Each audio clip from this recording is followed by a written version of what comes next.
अच्छे बहुत अच्छे।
अच्छा बाबूजी, हम लोग बिरहा गायक धर्मजीत यादव, ग्राम ककरही मोहनिया के मुरभुआ बिहार, बिरहा गायक सम्राट शिव यादव जी के हम सुपुत्र बानी तथा बिरहा गायक सम्राट स्वर्गीय दलगंजन सिंह यादव जी के हम नाती बानी।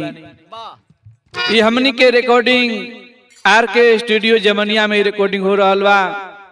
ई बाबा श्री शिव पूजन जी के ई जीवनी बा। 4 लाइन कवि जी भूमिका के भाव लिखलन। का लिखलन? त्रिकालदर्शी प्रभु अंतर्जामी, बना नरगामी कण कण में समाया। संतों की पहचान सिद्धियों से होती, सिद्धियों से शक्ति की ज्योति जलाया। भक्तों के विवश बस भगवान होते, रैदास गंगा को घर पे बुलाया। साधना अर्धना में जो मन को रमाया, कभी जोखन धर्म जीत सब कुछ पाया।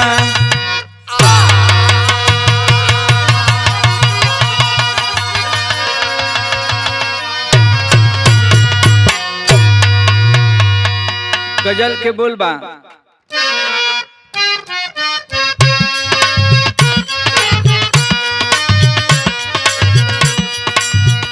कि अरे सारे सिकवे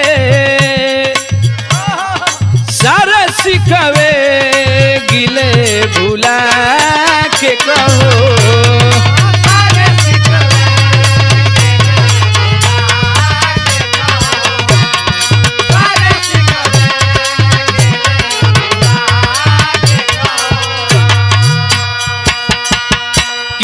सारे सिकवे गिले भुला के कहो।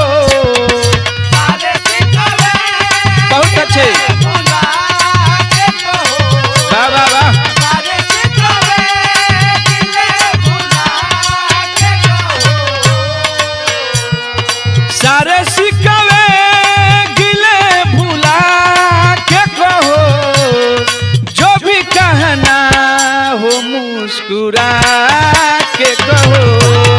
जो भी कहना हो मुस्कुरा के कहो। जो भी कहना हो मुस्कुरा के कहो। एक गजल से बढ़िया कवि जी बिरहा में भाव लिखत हवन। का लिखलन? भक्ति के सागर में, भक्ति के सागर में गोता लगाओगे। भक्ति के सागर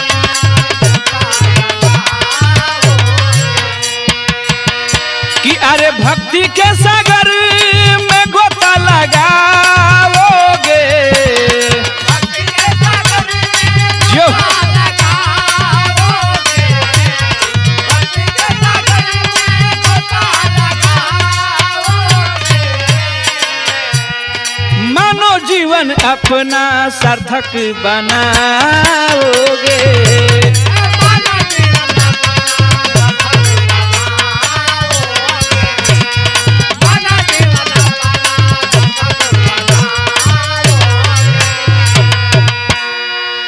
बाबूजी भक्ति एक ऐसन साधना ऐसन एक चीज हो कि जे जहे से भक्ति रमावेला उहमें से जरूर कुछ ना कुछ पावेला। बाबूजी कवि जी शेर के भाव में लिखलन, कहानी के करबा कहां से लिखल गइल बा, एकदम कहानी शीशा के तरह झलक जाई। का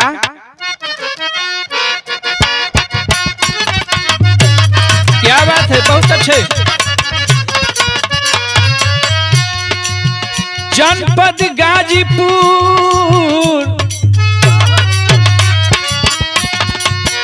जनपद गाजीपुर यूपी की हकीकत है, तपोभूमि धरती से मिलती नसीहत है।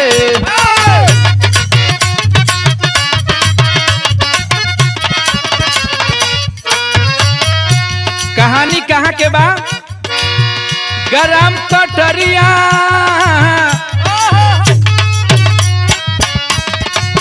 गरम कटरिया सच भक्त की कहानी है, माता बसंती गुलाब शाह की निशानी है।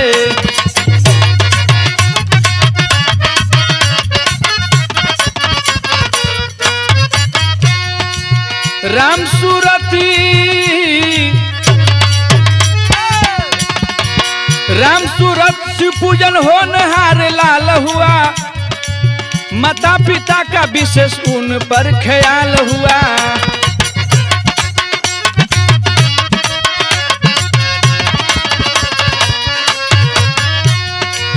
हुए सयान, बाबा जब पढ़े लगलन, जब बड़ हो गलन तो उनकर एडमिशन भइल। कहाँ भइल बा, हुए सयान स्कूल में नाम को लिखाई दिए, जमनिया हिंदू कॉलेज से इंटर को पास किए।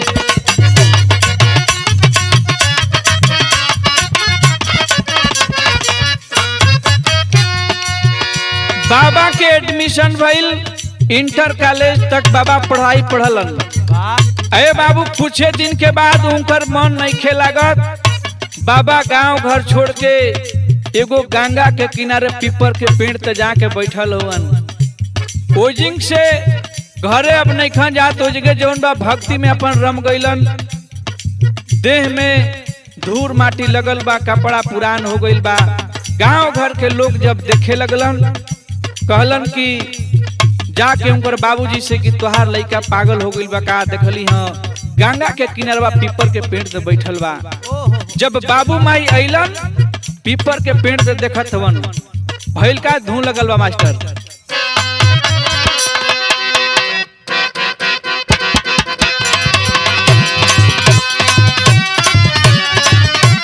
बहुत अच्छे, बहुत अच्छे। यो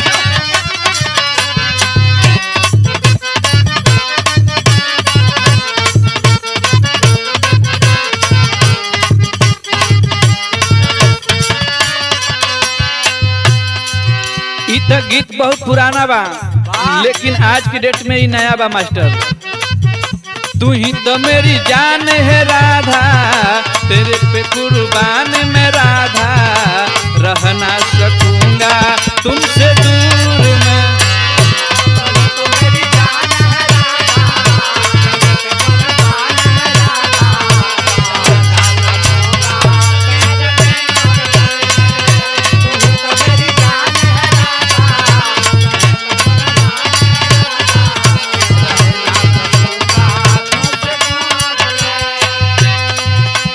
लेकिन गानवा से बढ़िया कवि जी बिरहा में भाव लिखत हवन। का लिखलन, भक्ति भवनाउर जागी, बाबा भइले बैरागी, जोगावा रमावस गंगा तीर हो।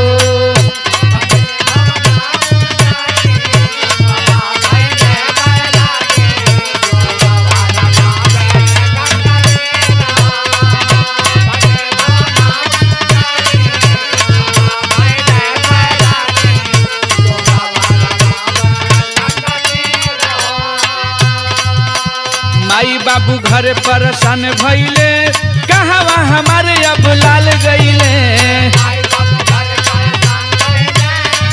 माई बाबू घरे परेशान होवन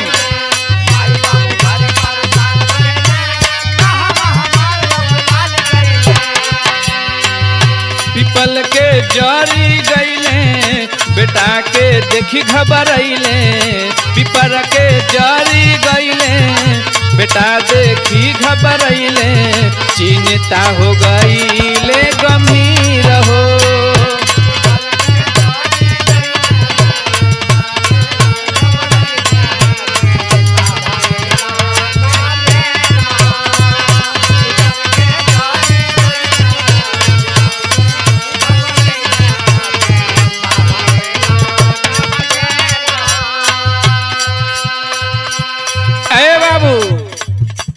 जब पीपल के पेड़ तक गईलन बाबू माई देखलन कि हमार बेटा शिव पूजन पागल हो गईल बा।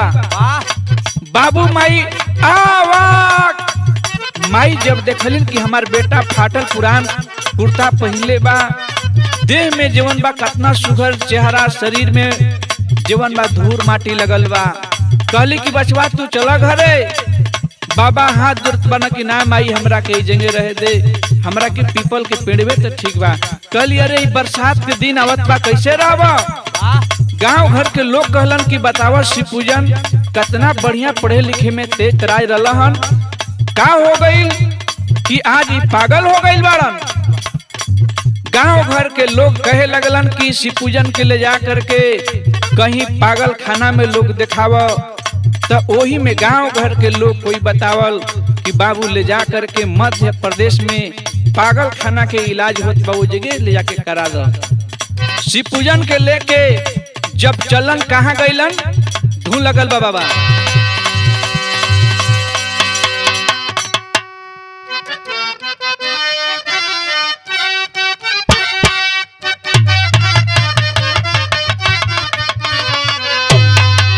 कि प्रभु आप बसे बिंद्रावनी में,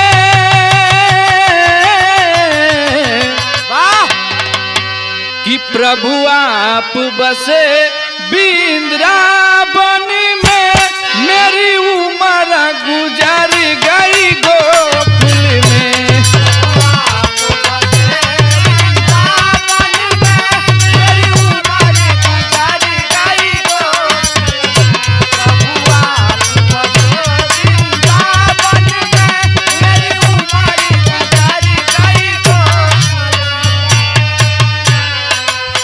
लेकिन बिरहा में कवि जी भाव लिखत हुवन।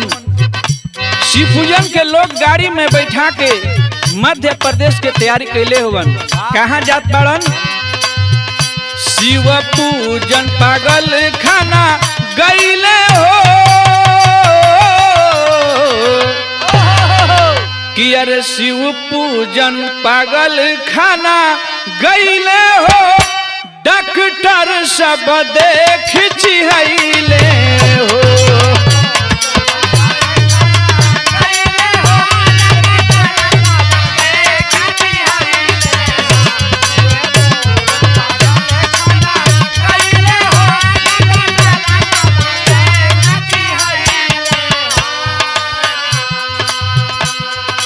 ए शिव पूजन बाबा के बाबू माई डॉक्टर साहब से जाकर रोवत बड़न कि डॉक्टर साहब ये हमार लड़का बहुत तेज तराज रहा, ये लड़कवा के डॉक्टर साहब बचा लेती। कहलन घबराओ मत, मैं इलाज कर रहा हूँ।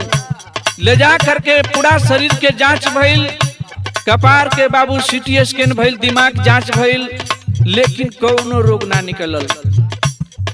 अब जवन बा डॉक्टर साहब कहलन कि भाई कोनो रोग ना बा, ये लड़का के भइल का बा। अभी बाबा बैठ के डॉक्टर साहब के पूरा जीवनी लगलन बतावे। कहलन भाई हम तो बहुत पागल देखलिन, लेकिन ये पागल जवन बा लड़का ये हमार पूरा जीवनी बतावत बा। पूरा हमारा बाबू दादा के जीवन समय बीतल बा बाबा हमार बतावत रहन, वही जवन बा लड़का बतावत बा। चमत्कार भइल। कहलन शिव पूजन के बाबूजी से माई जी से कि लड़का के कुछ नहीं के भाई, लड़का के घरे ले जा, तो हर लड़का के ऊपर कोई के वास भइल बा। भइल का उनका अंदर ना रोग बाटे,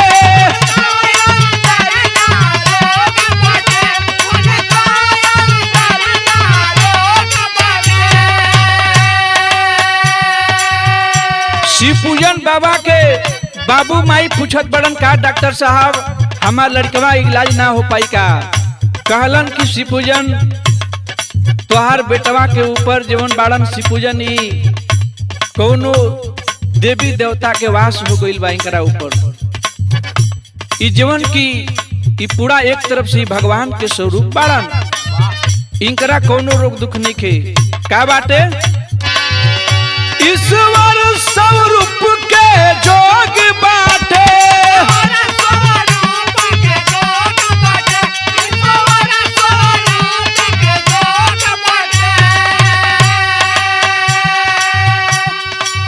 माई बाबूल के गईले हो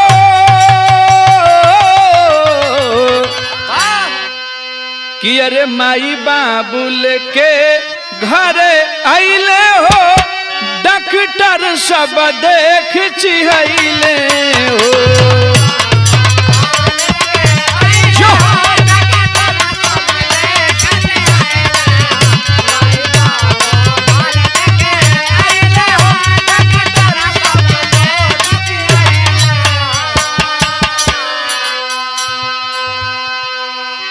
माई बाबू घरे लेके चले के प्लान बनौलन। रास्ता में जवन बा बाबू ट्रेन रुकल बा, वही स्टेशन पर शिव पूजन जवन बाड़न ई गुरुजी उतर के जवन बा कूद के चलन पर आए। गाड़ी जब रुकल तो माई बाबू खोजे लगलन। बाबू 2-4 दिन खोजलन, चारों ओर पता कैलन, लेकिन शिव पूजन ए गुरुजी के कहीं पता ना चलल। भइल का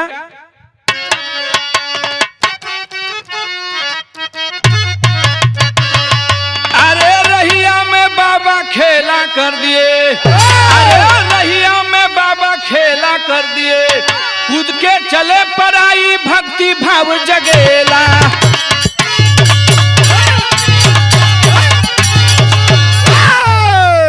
बाबा जवन बा जब कूद के भगलन तब बाबू माई 2-4 दिन खोजलन, कहीं पता न चलल बा। रोवत धोवत जब गांव में अइलन, घुसलन तो लोग कहे लगलन कि का हो तोहार बेटवा संगे शिव पूजन ना बा। कहलन कि का कहीं स्टेशन पर संग छूट गइल बा, हमार बेटवा शिव पूजन भुला गइल बाड़न। गांव घर कुछ लोग जब देखलन भीड़ इकट्ठा भइल बा गांव में, तो कुछ लोग कहलन कि तोहार बेटवा के हम देखली हैं गंगा जी किनरवा पीपरा के पेड़वा पर बैठल बाड़न। कहलन पीपर के पेड़ तो बैठल बाड़न। तब जवन सोरठी के भाव कवि जी लिखलन, का लिखलन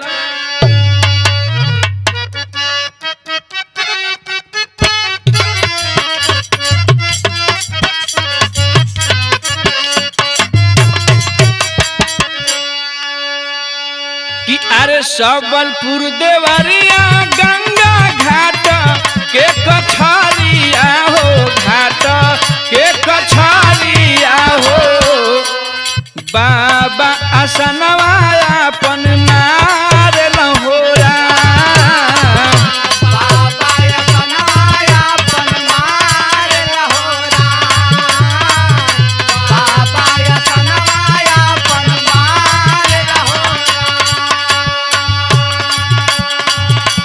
तनका से लोग बात के समझ ले ही।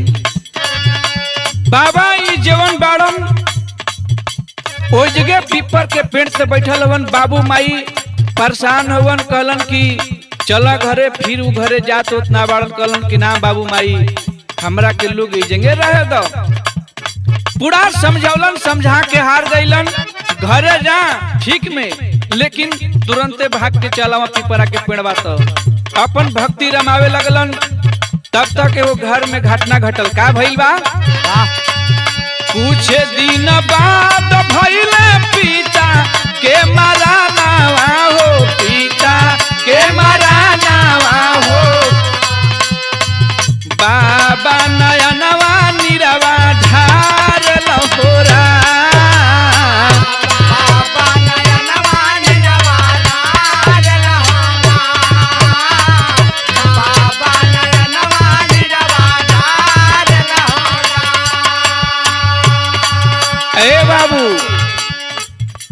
कुछ दिन के बाद बाबू शिवपूजन बाबा के जीवन बा आह में कि हमार बेटा पागल हो गई बा, गांव घर लोग ताना मारत बा। ए दुनिया के छोड़ के शिवपूजन ए बाबा के पिताजी बाबू स्वर्ग में चल गईलन। जब गांव घर के लोग कहलन कि का शिवपूजन तू हे जी पीपर के पेड़ ते बैठल बड़ा घरवा तोहर बाबूजी मर गईलन। जब अतना बात शिवपूजन बाबा ही सुनलन, बाबू कहलन कि बचपन में ही हमन के छोड़ के बाबूजी हमारे दुनिया के छोड़ के चल गईलन।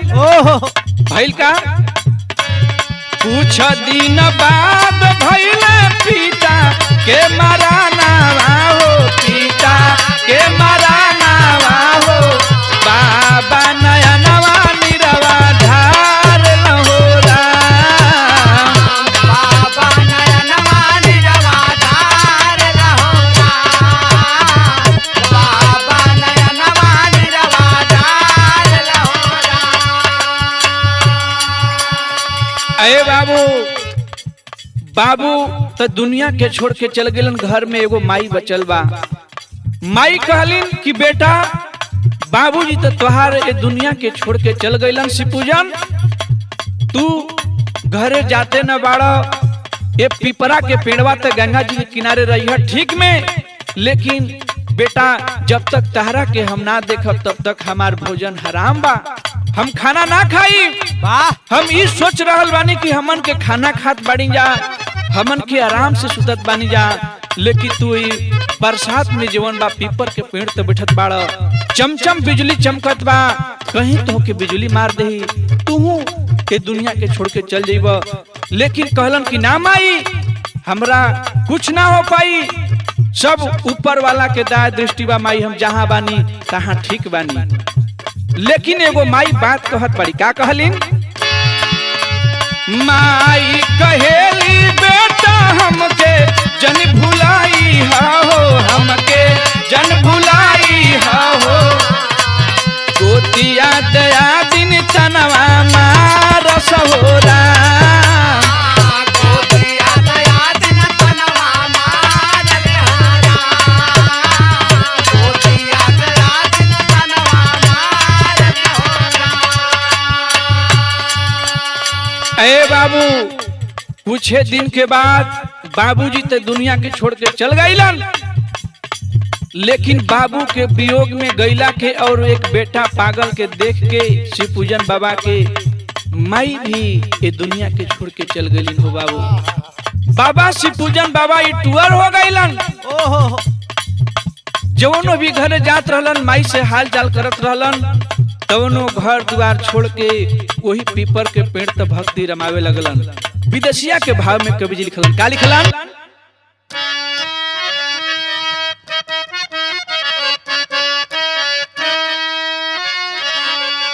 कि अरे कुछ दिन बाद संग छोड़ाली मतरिया हो,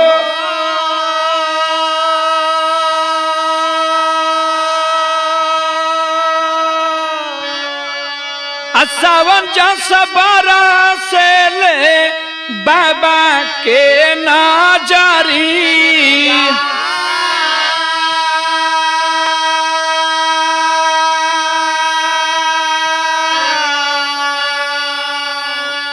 अरे बाबू माई जब मर गई घर द्वार छोड़ के बाबा वही पीपर तो अपन भक्ति रमावत बड़न। भइल का कि अरे गाँव घर से नाता तोड़ी अनेह प्रभु जी में जोड़ी, असाधन करेला बाबा दिन दोपहरी,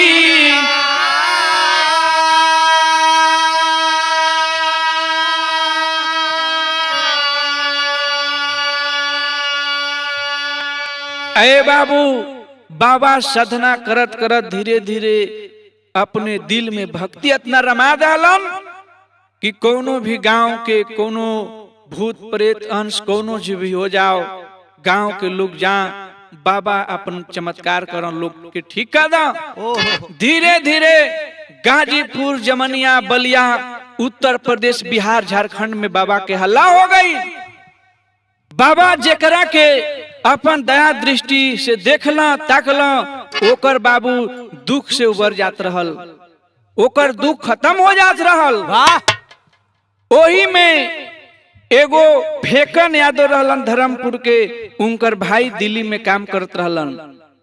और का भइल, धुन लगल बा मास्टर।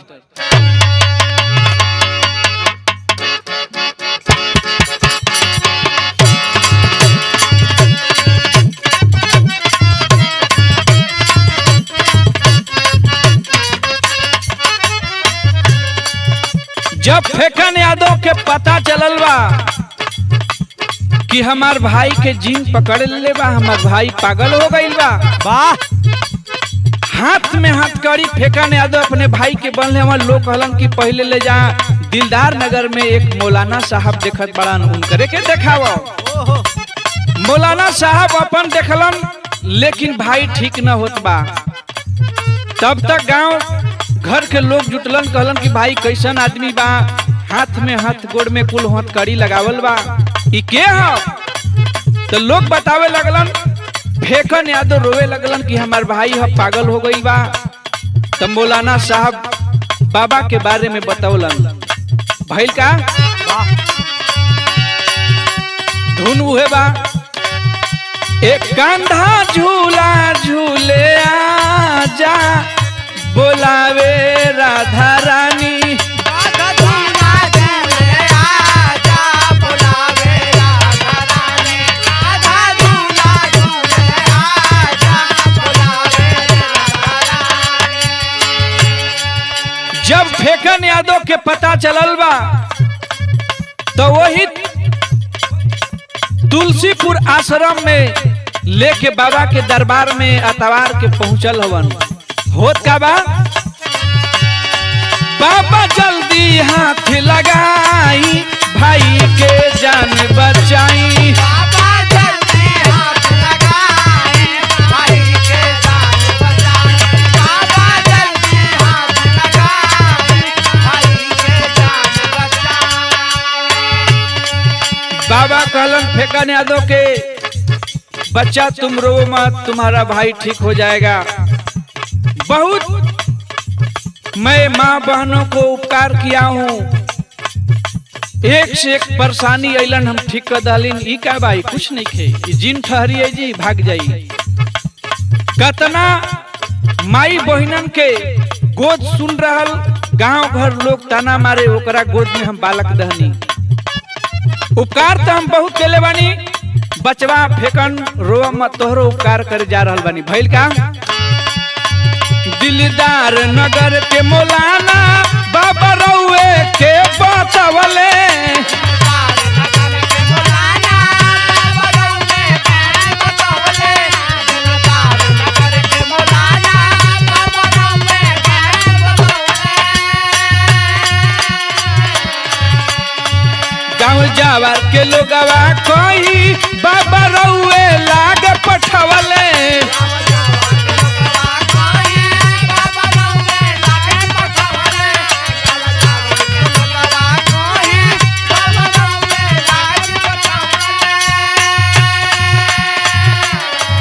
बाबा राउर चमत्कार हम सुन के आइल बानी। कहलन कि बचवा फेकन तू घबरा मत, शिवपूजन बाबा समझावत होवन।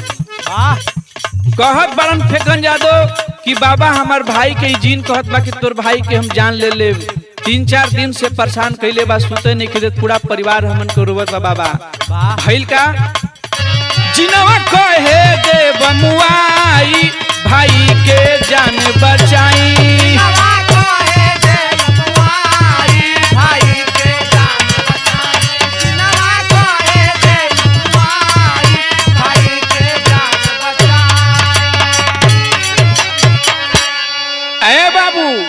फेकन यादव के भाई जौन बा ठीक हो गईल, पूरा चांगा हो गईल, गांव घर में घूमे लगल, अपने परिवार के संगे रहे लगलन। फिर अपन वो दिल्ली कमाई चल गिलन। ई त चमत्कार भइबे कइल। फिर एगो चमत्कार भइल। का भइल? अल्लाह के प्रमाण में कब्जी लिखलन। का लिखलन?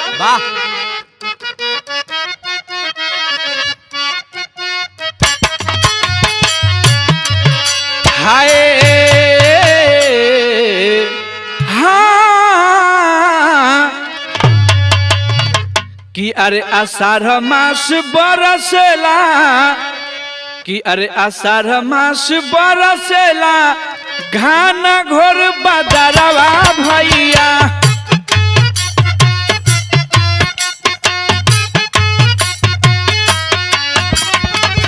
छतरी बना के नगवा करे फुफुका,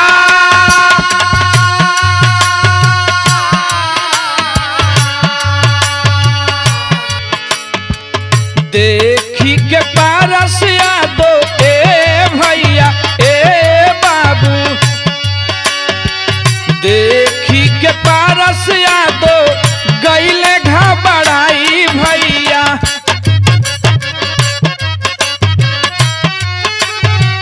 खतरा में पड़ल बड़े बाबा हो हमार,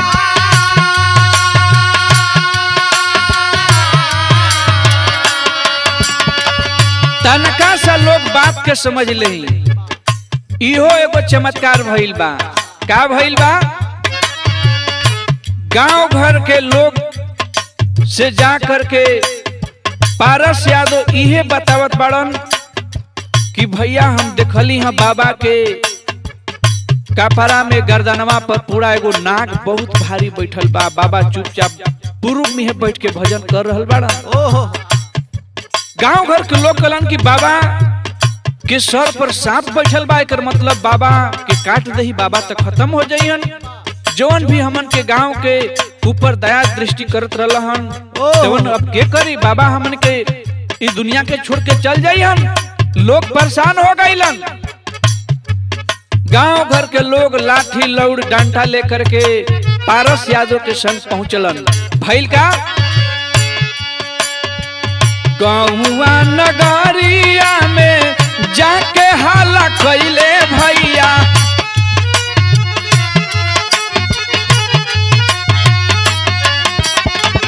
देखी के अचरज लोगवा पीटे लगा पा।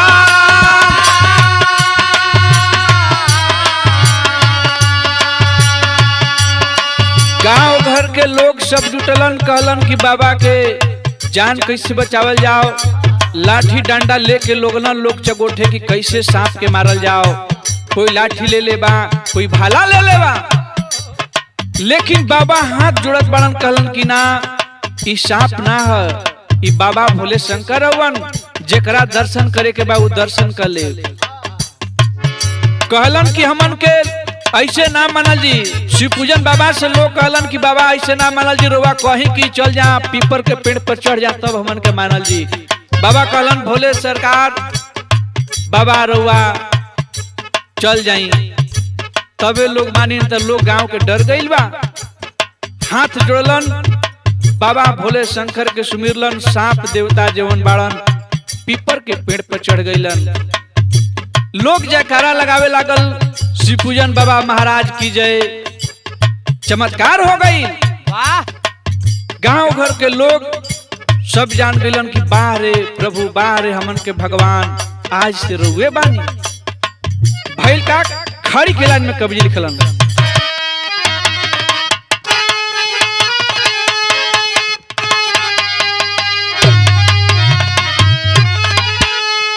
तो महिमा सुन के सब लोगवा भैया आवे लगले,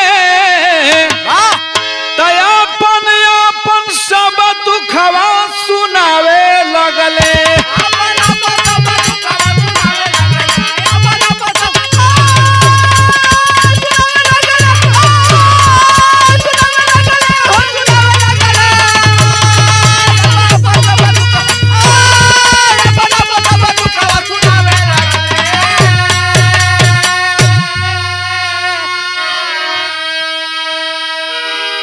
अरे बाबू, धीरे धीरे चारों ओर बाबा के चमत्कार के हल्ला हो गई कि एगो तुलसीपुर आश्रम बा जमनिया के ठीक पश्चिम साइड में, गंगा जी के जैसे डकबा और ओहर से जवन पश्चिम के ओर से तो ठीक मेन रोड से बाबू 5-6 किलोमीटर उत्तर साइड में बाबा के गंगा जी के किनारे तट पर एगो पीपर के पेड़ बा और बहुत भारी आलीशान मंदिर बन रहल बा बाबू। वाह ओइ जंगे आश्रमवा पर शिव पूजन बाबा रहलन, आज भी बाड़न। चमत्कार के सगरी हल्ला हो गई। वाह गांव जवार के उत्तर प्रदेश, बिहार, झारखंड के तमाम जगह से लोग, मुंबई, महाराष्ट्र, दिल्ली से आवे लगलन लोग। भइल का वाह कि अरे तुलसीपुर आश्रम बाबा कर चमत्कार हो, हर अतवार के लगेला दरबार हो।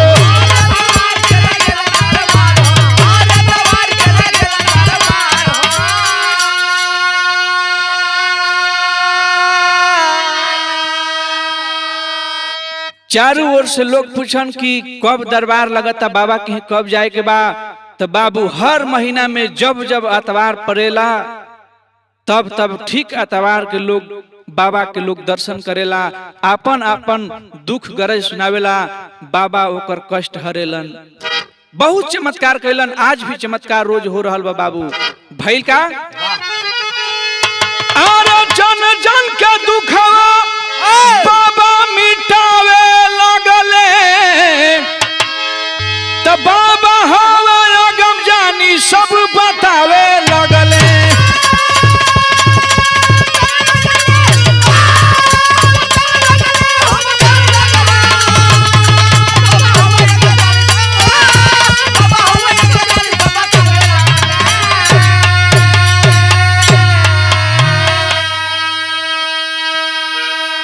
ए बाबू, बाबा कौनो चिहानी परेशानी होके खाली जाके लोग दर्शन करेला, गोड़ पर गिरेला। बाबा पहले ही बता दिलन कि तोरा हई परेशानी बा बच्चा, तोरा हई परेशानी बारे बहिन, तू जो हई काम कर तू ठीक हो जेबू। बाबू आज तक चारों ओर एकदम शोहरत मच गई बाबा के, और हर आतवार के लोग कलकार पहुंचेलन। हमेशा बाबा के भक्ति भजन होला। हमार बिरहा एजेंगे से समाप्त हो गई कि अरे गुरमावला दलगंजन सरजू बालेश्वर विश्राम, कथन करे कवि जोखन यादव, शिव जी यादव के पैगाम हो।